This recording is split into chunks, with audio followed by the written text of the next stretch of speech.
Today's daf, we're going to be learning a Shevuot daf Lamed Zayin. This is the daf for Shabbat. We're going to get started. Our topic is Shevuot Pikadon, which we talked about in yesterday's class. We're going to get started with the Gemara at the bottom of Lamed Vav Amud Bet. Rav Kahana Rav Shmuel Berei de Rav Kahana, Rav Yitzchak Berei de Rav Yehuda. So we have these three rabbis. Tnu Shevuot Bei Raba. They were learning Shevuot in the Beit Midrash of Raba. Padabahu Rav Kahana. Rav Kahana met up with them, and Amar Lahu, and he said to them, "I have a question. Hezid b'shvuat pikadon. If somebody intentionally lies that let's take me as the example. I have an item of yours in my house, and I deny that it's yours, and intentionally deny, v'hitrubo, but I was warned before I took the oath that, and according to Rashi, I was warned by witnesses who knew I was lying. Okay, there's a machlok at Rashi Tosfot about this. Tosfot says even if they didn't know, but let's go with the parshanut of Rashi. They knew that I was lying. And they said, do you know that if you do this, you will get lashes? And why would they say lashes? Well, because in addition to the fact that the Torah says for Shevuot Pikadon, you have to bring a sacrifice, it also is a negative prohibition. And negative prohibitions of lying falsely, we already learned that even though it's a lav she'ein bo ma'aseh, it doesn't have an action associated with it, it's just words, but it's an exception to the rule and you get lashes for it. So the question is, do you also get lashes? Because the pasuk really said you bring up a sacrifice. Do you also bring a sacrifice and also get lashes? That's what he wants to know. Ma. So what's the halacha? And now they're going to give three permutations of what would be. Kevan de chidushu. Since this is a unique halacha, now we'll explain in a minute why it's unique. In all of the Torah, although Rashi will say not exactly true. Okay, Rashi gives 4 examples of this, including ours. So there's 3 more. Where in the Torah, you generally bring a sacrifice for doing something unwittingly, but not doing something intentionally. So since in all of the Torah, we don't see that there's intention, that when you bring a sacrifice for doing something intentionally, then maybe this is something unique. And therefore, we're going to bypass the mal code here. Loshna atrube, loshna lo atrube. It doesn't matter whether we warned the person or whether we didn't warn them. In other words, the assumption here is that if they weren't warned, of course, they're going to have to bring a korban, even if they were intentional about it. The question is, what if they were warned that if they do it, they'll get lashes? Do they get lashes either instead or in addition? So the first option is to say they only bring a korban, not lashes. And that's because this is a unique halacha. Okay, Rashi tells us, if you look in Rashi, Dibor Matchil lo eshkechan meze demaite korban, lav dafka ala kol Torah kamar, not really everywhere, because there are 4 cases. There's someone who sleeps with a shivcha charufa, which I won't get into all the details right now. We've seen it before. A nazir shenitma, nazir that becomes impure. Shevuot ha'edut, if you lied and said, I don't know testimony, which we learned already. And Shevuot pikadon. These are the 4 cases where you bring a sacrifice for something you did intentionally. Otherwise, usually it's atonement for something you did unwittingly. Now, so option number 1 is this is a unique halacha, and therefore you're going to not get lashes, just the sacrifice. Okay? Rashi points out something interesting also in the previous Rashi, which I wanted to mention, which is the reason why Rav Kahana asked it about the Shevuot Pikadon and not, for example, in the Shevuot Ha'edut, and this is where Rashi comes up and says that the witnesses know you're about to lie. And I want you just to think about this. When witnesses see you about to murder someone and they say, if you do this, you're going to commit murder, you're going to get the death penalty. Now, if you're about to lie, now they don't know if you're lying or not. So in a Shevuot Ha'edut, for example, they don't know if you know testimony or not. Nobody knows that except for you. So when they say, do you know that if you do this, it's only what Rashi calls it, mishum de'en hatra'at vadai b'Shevuot Ha'edut. It's not a hatra'at vadai. It's not a definitive warning. Demi yodea, shem yodim lo edu v'yachol atropo. And Rashi says that's why this example used was a Shevuot Pikadon, because there the witnesses could know. So if the witnesses know, like they saw you give me this item to watch, so they know it's yours. And therefore, it's a hatra'at vadai. And that's why we're bringing this example, because here we have a definitive warning. So maybe then you'll get lashes. Nobody thinks you'll get lashes in the Shevuot Ha'edut because it's not a definitive warning, because they don't know if you really are doing something wrong or not. Okay, so that's option 1. Option 2, Dilma, Hanimile, Hechadelo Atrube. Maybe it's where they didn't warn them. And Aval Hechad Atrube. In other words, maybe the sacrifice is only meant when the person's not warned. But if they were warned, korban lo maite. So here's the other option. The other option is to say, oh, wait, korban and the pasuk is for intentional, yes, but only if you weren't warned for lashes. If they warned you lashes, you got lashes, you won't bring the korban. Oh, Dilma, hava havivna. Or maybe you actually get malkot and korban. So we have three possibilities. Sacrifice, no lashes, lashes, no sacrifice, or both sacrifices and lashes. Okay, sacrifice and lashes. Those are our three options. So now we're going to have three attempts to answer this question. Amrule, Tanina, let's learn it from the following Tanaitic source. Chamura hemenu shvuat. Second. Chamura hemenu shvuat הפיקדון, שחייבים על זדונו מכות, ועל שגיגתה אשם בכסף שקלים. So they say, Chamura hemenu shvuat הפיקדון. So what does this mean? The shvuat הפיקדון is more severe than shvuat ha'edut. Why? שחייבים על זדונה מכות, ועל שגיגתה אשם בכסף שקלים. Because you're liable for doing it intentionally. If you did it intentionally, what are you liable? Notice what it says. Makot, you get lashes. Va'al shigata asham bekesef shkalim. And if you do it unintentionally, then you have to bring a korban asham with, it has to be the value of shkalim. So what do you see here? Mitka amar al zdona makot, michlal de atruwe. So it sounds like you were warned. V'ka amar, and what does it say? Makot in korban lo. Because remember, I just want to make it very clear. This whole question is only you won't get lashes unless you were warned for lashes. So if we say this is a case where you're warned for lashes, that's why you get lashes. And notice it says you only get lashes. Means you don't get the korban, and therefore that was our option 2. Lashes, no sacrifice. And what's the chumrah? My chumrah. Why does it say this is more severe? Okay, in what way is the shvuat pikadon? Why is getting, again, what are they comparing? In the case of the Shvuat HaPikadon, you get makot, and the shkaga is a korban. In Shvuat HaEdut, the mazid is a korban. Now, what are we going to see? My chumrah korban v'lo lilke. People will much rather bring a sacrifice than get lashes. Who wants to get lashes and beaten up? Okay, so therefore, what do you see here? Lashes and not korban. But Amar lahu Raba bar Itai. Wait a minute. Man is don shvuat pikadon lo nitan lekapara. Who's the one who says that a shvuat pikadon you do intentionally, you don't bring a sacrifice? Rabbi Shimon. Now we're going to see that Rabbi Shimon had an opinion that was different from the rabbis. Until now, we said a shvuat pikadon you bring a sacrifice even if it's intentional. Rabbi Shimon said you don't bring a sacrifice. You only bring a sacrifice if it's unwitting. You actually, what we said was a chiddush before is not a chiddush according to Rabbi Shimon. And he said this source must be Rabbi Shimon. Aval Rabbanan, korbanami maite. But according to the rabbis, even for intentional, you would also bring a sacrifice, not just for unwitting, which means that you can't bring this source as proof because this source is a unique opinion that says that it's no sacrifice for intentional. There's no sacrifice. Well, that makes sense. You'll get lashes. But according to the rabbis who think you bring a sacrifice, that again, it's left open. Sacrifice or no lashes, sacrifice and lashes, those are both possibilities. We don't really know. Or I guess, no, you would say it, right, exactly. That's what you would say.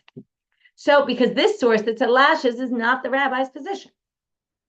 Amarlu Rav Kahana has a different reason to reject this source. So what we basically did is we tried to bring the this first source to bring a proof that it's lashes and not sacrifice. But one rejected the source and said the source is a unique opinion, not our usual opinion, and not the one we hold by. Amarlu Rav Kahana, bar minei dahi, get rid of that braita entirely. In other words, it's all in the braita. The way you taught that braita is not accurate. De'ana tanila, I learned this braita, v'hachi tanila, and this is how I learned the braita. The version of the braita that I have actually follows the rabbi's position, and it doesn't prove anything of what you're looking for, because what does it say? Echad zdona ve'echad shigigata asham bekesef shkalim. Whether you're intentional, whether it's unintentional, you bring a sacrifice. Umay chumra. So what's the chumra then? Well, de'ilu hatam chata batanka v'hacha asham bekesef shkalim. The chumra is if both bring sacrifices. So what's the difference then according to this version? The stringency about the Shvuot HaPikadon is that you have to bring an animal sacrifice worth a certain amount of money, the 2 shkalim, which is actually a lot, as opposed to the the Shevuot HaEdut, which we know is the sliding scale offering, and you could even bring a meal offering, which is very cheap, right? A danka is a very small amount of money.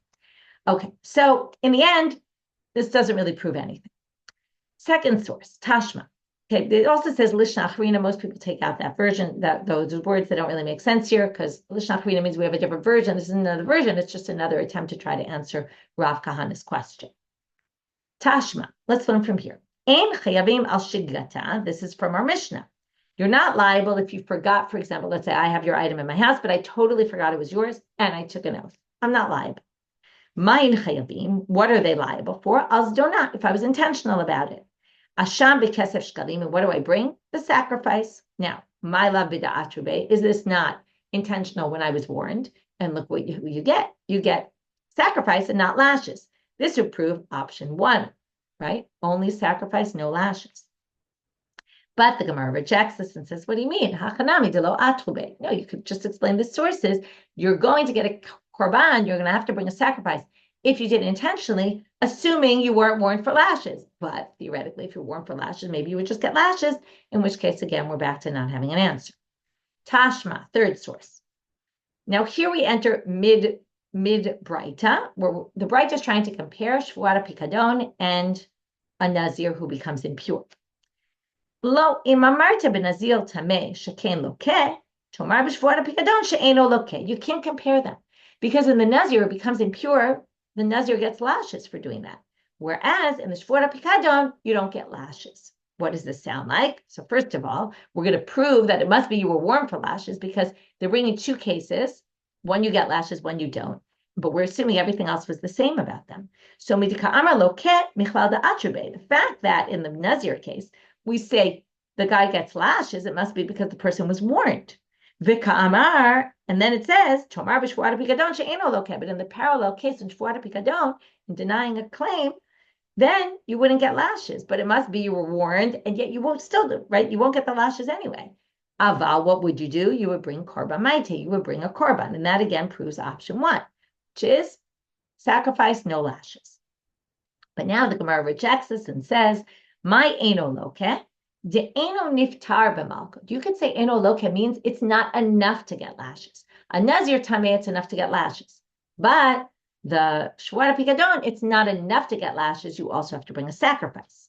So then they say, okay, this sounds good, but what? Okay, maybe it doesn't anyway, but let's say we could read it that way. Michal de Nazir tameh niftar b'malkut. HaKorban k'tiv. What do you mean? I said in the beginning of class, even a Nazir tameh needs to bring a sacrifice, also lashes and also a sacrifice. So you can't say they're not the same, because this one, it's not enough to do lashes for the Shevuot, because you need lashes, and a korban and Nazir, you just need lashes. So Nazir brings a korban as well. Well, we actually have an answer to that question. The purpose of the sacrifice in Nazir is different from the purpose of the sacrifice in Shevuot Pikadon. In the case where I deny your claim and I say it's not mine, it's not yours, and I take an oath falsely, I need the sacrifice to atone. That's what we've been talking about the whole time, right? It's a Shevuot. It's a sacrifice to atone for what you did wrong. But in Nazir, the sacrifice is not to atone. The lashes are for atonement purposes. The sacrifice, that's in order to be able to now do a new Nazirut and start from scratch. It like kind of, takes away it not really atones for the impurity, but kind of gets you past the impurity to be able to count Nazirut B'Tahara. It's got a different purpose. It's not atoning. Okay, and therefore, in the end, so what does that show? That you could read it as Eno Loka means it's not enough to do lashes. You also have to bring a sacrifice in order to get atonement. And that would be different from the Nazir, because the Nazir can get atonement just from the lashes alone. And in addition, they have to bring a sacrifice for a different purpose. So in the end, we tried 3 sources to get to an answer to Rav Kahana. We didn't answer the question. Now we're going to move on, but still within this topic. Now, if you remember, they were in the Beit Midrash of Raba. So Amrua Rabbanan Kamei de Raba. So the rabbis went in front of Raba and they said, he says to them, okay, as they told him the discussion that was going on, Amar Lahu, he says, I have a problem with the basis of Rav Kahana's question. Michlal dechilo atrube bi'ika edim chayev kfirat dvarim ba'almahu. Makes an interesting assumption. He says, listen, it sounds like what Rav Kahana is saying is, if there were witnesses and they warned do you get lashes or not, right? Lashes instead of sacrifice, lashes in addition to sacrifice, or no lashes at all. But let's say he assumes that the other side is there were witnesses there who knew that the person was lying, but they didn't warn him. And then it's clear you bring a sacrifice, right? The whole thing is based on there's two tracks. Either the person was warned or wasn't warned. The assumption is there were people who could have warned in both cases. It's just in one case they warned, in the other case they didn't. Now, if that's the case, this means that there's witnesses that know that the item is not mine, and they could come to court and testify and say the item is not mine, which means what? Which means that when I swore falsely and I said this item is not mine, it really didn't make any bit of a difference. There were no ramifications of I said the item is mine. There's no ramifications to that. You can still claim the item back because there's witnesses who know that it's yours. Okay, this again follows Rashi's interpretation of before, that the witnesses who warn know that I'm lying. So now the point is that a Shevuot HaPikadon is only going to obligate, just like we saw with the Shevuot HaEdut, if I could have caused a monetary loss. Now, it couldn't have caused a monetary loss here because there were witnesses. So again, there were witnesses who didn't warn me. Had they warned me, then we have the question. But had they not warned me, but they were there, then there's no question. I would obviously bring a korban. But Raba says, why would I obviously bring a korban? It doesn't make any sense. He says, this is not just me lying about something that has no relevance, because in the end, you'll just bring the witnesses to court and get your item. So I didn't cause you any financial loss by lying about it. Now, from Raba's question, what can you infer? Okay, that's what we just said. That Raba holds that if you deny a claim when there's witnesses, you're actually exempt from your denial of claim. You don't have to bring a sacrifice because your oath wouldn't have affected anything. So Amarle Rav Kahana le Raba. Now comes Rav Kahana and he says to Raba, you know what? I got a proof for what you're saying in the following source. Tanya de Mesayala. There's a bright to support. Here we're going to darshan this pasuk, okay, about the Shevuot HaPikadon. O matzah aveda, where you found an aveda, b'ki cheshba, and you denied it, v'nishba al sheker, and you swore falsely. So now they're going to darshan these words. B'ki cheshba, prat, this comes to exclude a certain case. Okay, you deny it meaning but not something else. Prat, this comes to exclude the case of model le'echav min ha'achim or le'echav min ha'shutafim. If you admit to one of the brothers, let's say you have two brothers, and you have shared inheritance, and one of the brothers claims you owe them money, it's like you're in a partnership with them, or two of the brothers claim you owe them money, and you admit to one of them you owe, but you don't admit to the other one. Or you have partners like that. You admit to one of them you owe the money, and then you lie to the other one and say, no, I don't owe any money. Okay, now exactly the details of this case, that's not so clear. We're going to get into this in another minute or two. But in this case, you're going to be exempt from taking an oath because you did admit to one of them, you just didn't admit to the other one, right? You denied the claim to one while you actually admitted the claim to the other. V'nishbal sheker, the next words in the pasuk come to exclude, and this is the important thing for our purposes. Prat lelove b'shtar u'lelove be'edim. If you lend someone money with a document, or you lend someone money with witnesses, then if the love lies and says I paid you back the money or I never took a loan out, and there were witnesses, you're also exempt. So what do we get from here? That's Raba. You're exempt because you wouldn't have caused financial loss. Amarle, imishum ha lo tesaya. Now, Raba, interestingly, was very honest, intellectually honest, and he says, that's not really good proof for me because you could read that source otherwise. He says, be'omer laviti velo laviti be'edim. That case could be explained as the borrower says, you lent me money. It's true. But you claimed it was with witnesses, and I claim it wasn't with witnesses. And they're having it, or laviti velo laviti b'shtar, where you say it was with a document, and I don't believe that it was with a document. That's a side issue. You still agree that you owe the money, which means that this case, it's not even, you weren't even trying. The reason why you're exempt is because there was no financial difference of opinion. Everybody agreed that I owed the money. I even agreed I owed the money. It's just that I said I borrowed it without witnesses, or I borrowed it without a document.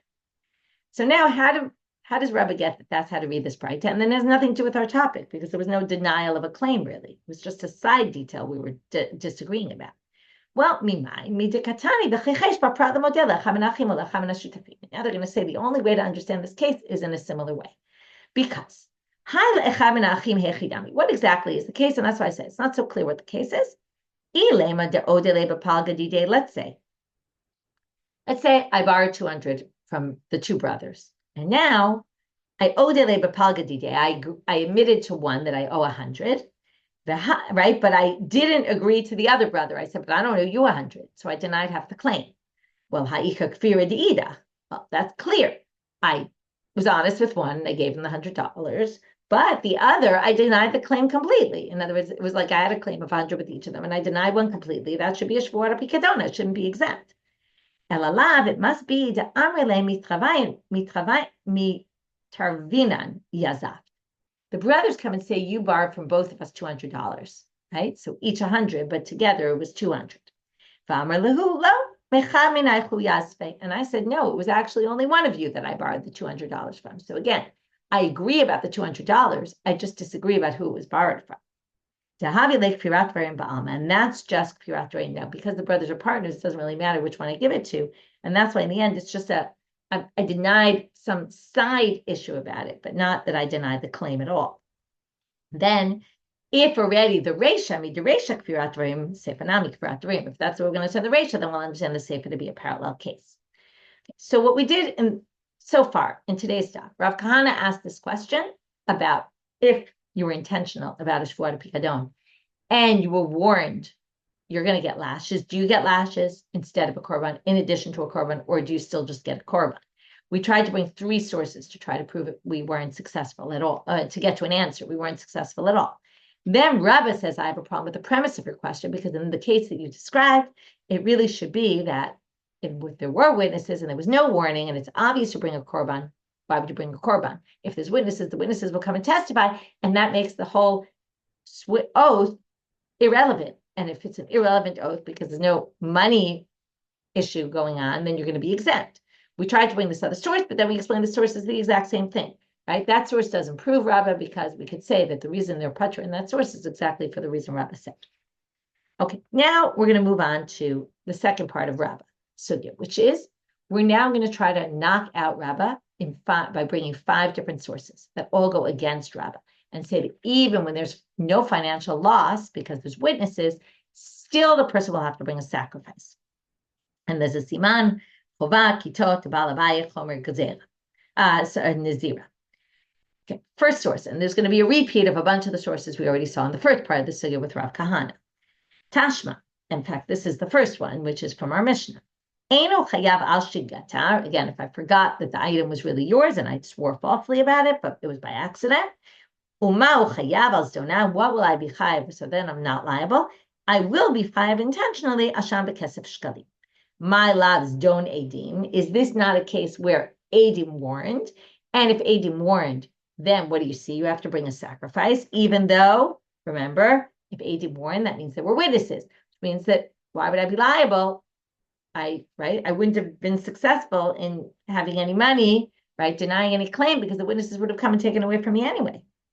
No, lo zonatzmo. We say, no. In the end, what is the zadon? How do we know it's zadon? It's not because witnesses came and proved me wrong, because I admitted I was wrong, and there aren't necessarily witnesses. Okay, second source, Tashma. Hayush shteki te'edim. We're now moving to the topic of Shevuot ha'edut. Okay, this is when there's 2 witnesses who know something happened, but they refuse to testify, and they take an oath that they are not testifying.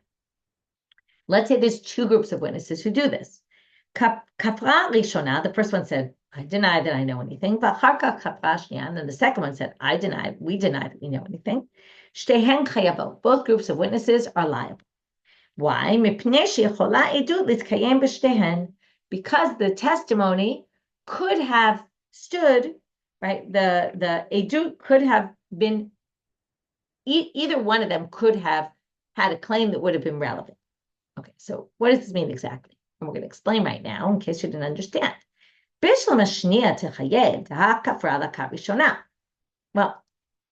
when the second group comes along, so the first group already said we don't know anything. So who's left? They're the only witnesses left. So of course they're going to affect they're going to create consequences, financial consequences, which is what we're looking for, and that's why they'd be liable. Ela rishonam, I'm chayve, but why should the first group of witnesses be liable? It would be liable for what they did, because turning out I'm a bed. Hakai mashnia. The second ones are still there, and they could potentially testify. So when the first ones deny a claim, we learned this already. They deny, and this is really what Raba said. They deny that we know anything, but there's other witnesses who do it. So it's not relevant, right? They're not doing anything that's going to create any change because by them not testifying, who cares? Another group is going to come. So Amar Ravina, remember this answer because we're going to answer this also in the next section, which is Amar Ravina. What's the case? כגון שהייתה שנייה בשעת פטירה הראשונה, קרובים בנשותיהם ונשותיהם גוססות. It is a crazy case. The second group of witnesses were two men who were married to two sisters, so they were related to each other, but the sisters were dying. Because they were dying, Ma'u detema, you might have thought Rov gossesim lemita. Most gossesim are going to die. Most people, when they're at the end, they really are going to die. Hamash malan hashtemiad chayin ninu v'lo shchive. But it doesn't matter. What this is coming to teach you is, as long as they're still alive, they're treated as they're alive. And that means, so let's just think about it. The two men were married to two sisters, the second group of witnesses, they couldn't have testified, even though maybe in a few days their wives are going to be dead and they can testify. But at this point, they can't testify. So this case is the first group of witnesses came when the second group of witnesses were disqualified. Then later, the second group becomes qualified witnesses because their wives die and they're no longer related to each other. Then they can testify together. And that would be the only way you could come up with a case where both groups of witnesses actually affect the, financially by withholding the testimony. And that, right, they're causing a loss to the person who they won't testify for. And because of that, Raba says, this fits in with my theory. So it's not a difficulty with Raba. Third source, Tashma. So I'm watching your item, and then I claimed, without giving it back, that it was stolen from me, and I lied. Vinishba, I swore. Vehoda, and then I admitted that I lied. And then Ba'u Eidim, which proved that I lied. Now, is this considered a hoda'ah, which means I'd be exempt from the knas, from the double payment of theft? So if I confessed first, and then the witnesses came, if before the witnesses came, I confessed, I just pay for denying the claim, the shvuat pikadon, I pay the keren, the value, the chomesh, the extra fifth, and korban asham. But if first the witnesses came and then I admitted, that's not called admitting. Now, what do you see from here? You see that when there's witnesses, even if they came later, right, we still treat this as if I'm going to be liable to Shevuot Pikadon, even though, right, that was the first case. I bring the Korban, the Shevuot Pikadon, even though there were witnesses that could have testified, which means that theoretically, my oath didn't really do anything. So this goes against Raba, because why am I paying? Why do I have to pay and bring the Korban Asham? So, Hachanami Kiduravina, and as I'd have to pay anyway, but why am I bringing a Korban Asham? So Hachanami Kiduravina, we can answer this like we answered the last one, which is that the Eidim at that point were related and their wives were on their deathbed, and that's the Chiddush, that even though they were on their deathbed, still they're considered alive, and still they were considered not witnesses, and that's why we can, when I came and admitted, it's not like they were witnesses, because they couldn't have testified, they were disqualified witnesses, even though later they became qualified witnesses. Amalei Ravina le Rav Ashi. Now Ravina comes to Rav Ashi and says, but here's my difficulty, source 4. Tashma, and we learned this already, Chamura mimena Shevuot Pikadon. Shevuot Pikadon is more severe than, right, more stringent than Shevuot HaEdut, withholding testimony. Why? Shechayavim al zdona makot v'al shigata asham b'kesef shkalim. If you do it intentionally, makot. If you do it unintentionally, you have to bring a korban. Mitka amar lokeh. From the fact that it says lashes, michlal di ka'edim, there must have been witnesses. If you did it unwittingly, right, you're going to bring a korban, but the point is there's witnesses.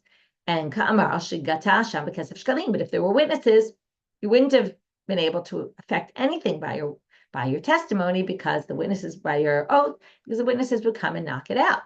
So again, that goes against Raba. Amar lu Rav Mordechai bar minadahi. You can ignore that braita, because if you remember, what did we say about that braita? I have a different version of this completely, right? Rav Mordechai now quotes Rav Kahana, what he said in the previous sugya, whether it's intentional, whether it's unintentional, you have to bring a korban asham, and therefore this is not an issue. This is not a difficulty with Raba. But now we get to the final source, and the final source will actually end in a difficulty with Raba. Tashma, and it's also a source we saw. Lo, Ima Marta, don't make this comparison between Nazir Tameh and Shevuot Pikadon, because Ima Marta ben Nazir Tameh Sheken Lokeh, right? In a Nazir Tameh, you get lashes. Tomar b'shvuat pikadon she'eno loket, but a shvuat pikadon, there are no lashes. Hey chidami. Now, what's the case? If there's no witnesses on my loket, why would you even think to get lashes, right? In other words, in the Nazir case, there must have been witnesses. Otherwise, he wouldn't get lashes. Therefore, in the Shvuat Pikadon, we're assuming there were also witnesses. And yet, what does it say? Yet you don't get lashes. What do? You bring a korban. Ela pshita diika edim v'tomar v'katane tomar b'shvuat pikadon she'eno loket, which means milku dulo laki. You don't get lashes, but the assumption is about korban maite, but you must bring a korban sacrifice. I'm not going to let you off scot-free. But wait, we should let you off scot-free according to Raba, because you didn't change. You didn't do anything. The witnesses would have come anyway and taken it away from you. Your oath was irrelevant. Tiyufta to Raba tiyufta. This actually ends with the difficulty with Raba's position. Now we're going to see another position on this issue, which is Rabbi Yochanan. Rabbi Yochanan Amal, against Raba, HaKofer b'mamon sheyesh alav edim chayav, b'shtar patur. If you deny a monetary claim when there's witnesses to go against your denial, you're still liable shvuat pikadon. And that goes completely against what we just said. Bishtar, but if there was a document and you went against the document, if the document went against you, patur, you'll be exempt because the document is stronger. The assumption here. So, well, now we're going to have to figure out why with a document is it different, and are we exempt? And the truth is, it's not going to be so clear. I'm a Rav Papa. My time, we're going to have two answers. My time is Rabbi Yochanan. What's his reason? And that's what I said before, which is a shtar is stronger. Why is a shtar strong? Because a shtar is written. We all say written documents, right, are much more important. Witnesses can die, and they won't be there for the long term. But documents, they last forever. Well, yes and no, and we'll see that in a minute. Amar the Rav Huna Bereit Rav Yoshua Rav Papa Shtaranami Abidimirkas. What do you mean? People lose their documents. Ela Amar Rav Huna Bereit Rav Yoshua. So he gives a different reason. Huna the son of Rav Yoshua. Hainu de Tami de Rabbi Yochanan. The reason is Mishum Dehave Shtar Shibud Karkaot. Shtar. If I have a shtar for something, it means that I can demand it. If you don't give me the IOU back, I can demand it from land. Which means that if there's oath about this, it's an oath denying a claim of land. Now, we already saw this with Shevuot Edut. Mevi'im korban kvirat shibu karkaot.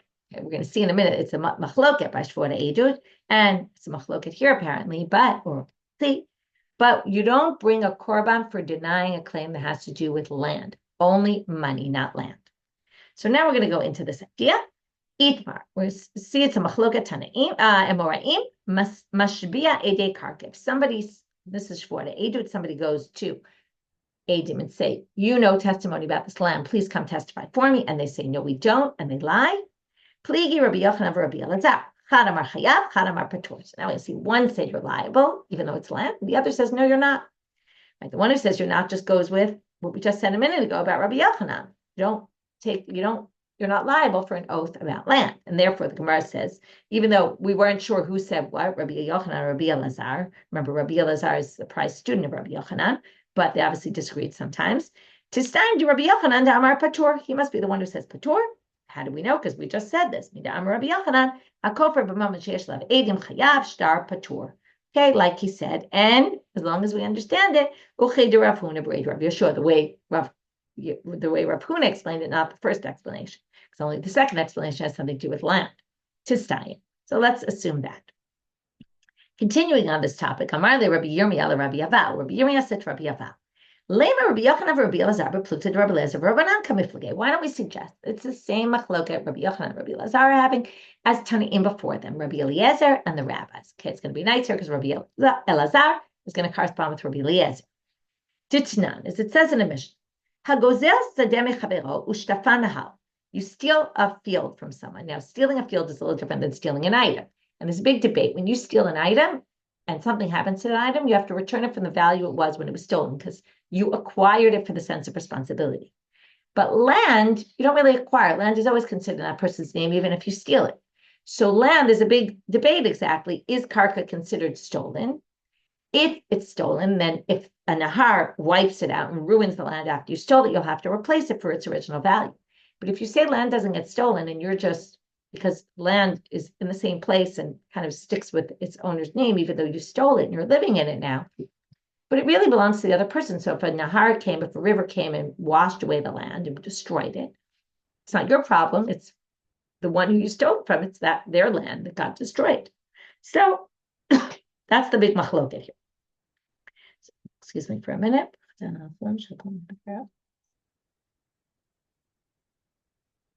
So says here in this Mishnah, you steal the field from a friend and then it gets washed away.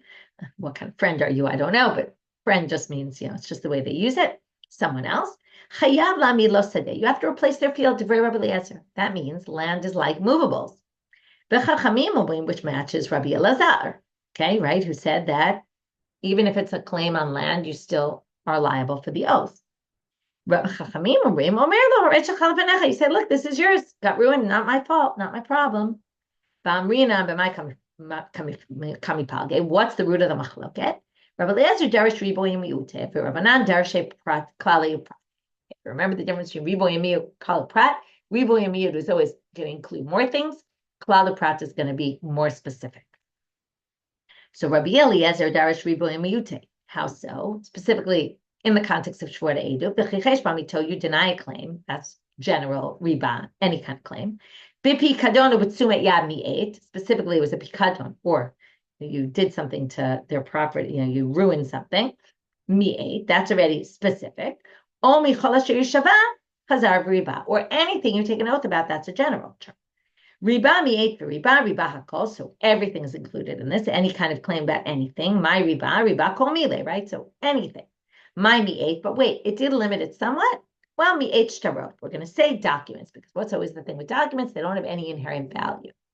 They're just symbolic of money.